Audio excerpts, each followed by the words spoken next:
I voted for Trump as a first-time voter, and now my girlfriend will not talk to me. Can our relationship be saved? Hey, this is my first time really putting something out there like this, but I am at a complete loss and just need some outside perspective. This is going to be a bit of a long one, so thanks in advance for sticking with me if you do. I will start by saying that I, William, fake name 19, and my girlfriend, let us call her Brooke, is also 19.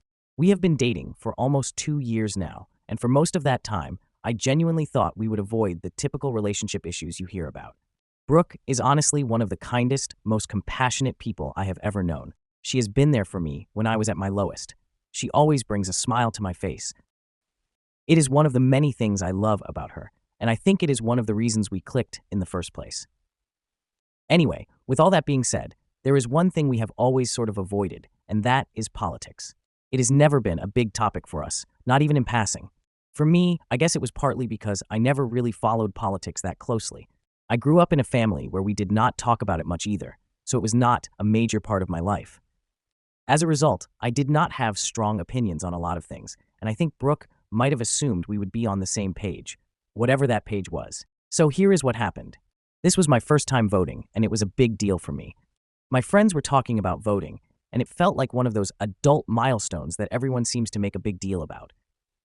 I tried to do my research, admittedly probably not as much as I could have, but enough to feel like I was making an informed decision. I ended up voting for Trump. I will not get too deep into my reasons because I know politics is a touchy subject, but let us just say I felt like he was the right choice for where I am at and how I see things. I wasn't expecting to change the world with my vote or anything, but I felt like I did what I believed was best. After voting, I called Brooke.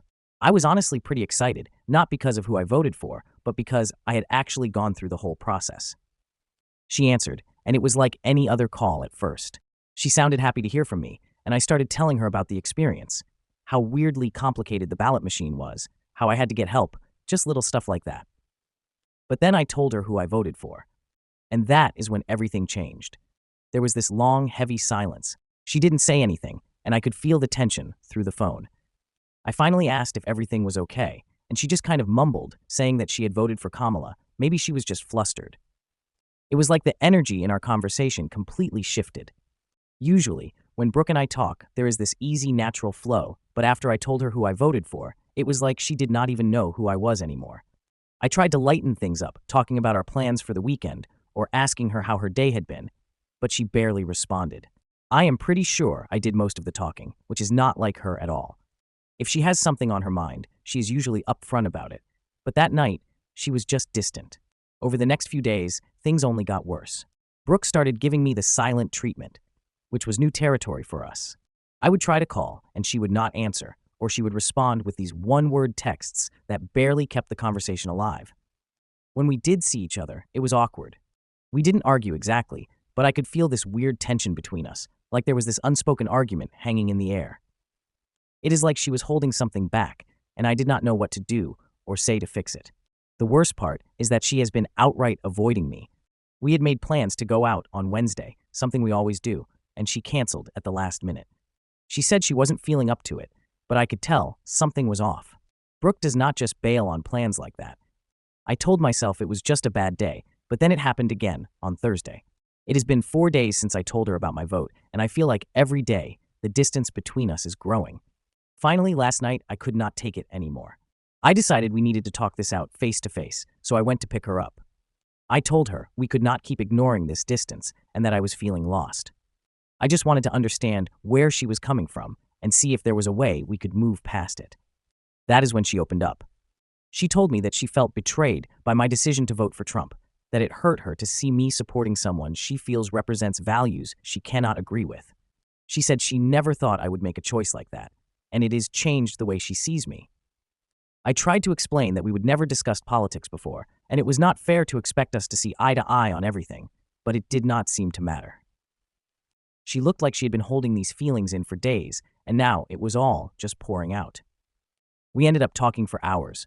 I tried to explain where I was coming from without pushing my views on her, but it felt like we were just talking in circles. Brooke kept saying she needed time to think, that this was something she did not know how to handle. I told her I would give her space, but now I am sitting here feeling like I am waiting for the other shoe to drop. I do not regret my vote, but but I'm also terrified of losing her. It feels surreal that a single decision could put our relationship on the line like this. I haven't been able to sleep, and I keep replaying our conversations in my head, wondering if there is something I missed or something I could have said to make things better. Part of me wonders if I should have just kept my vote to myself, but then again, I do not want to feel like I'm hiding things from her. I love Brooke, and it is hard for me to accept that we could lose each other over something like this. It is not just about politics anymore. It is about whether we can see past this and accept each other's differences. But right now, I feel like I'm clinging to hope, and I do not know if that is enough. So what should I do? Should I give her more time? Or should I try to reach out again and show her how much this relationship means to me? I do not want to sacrifice my beliefs, but I also do not want to lose the person I love.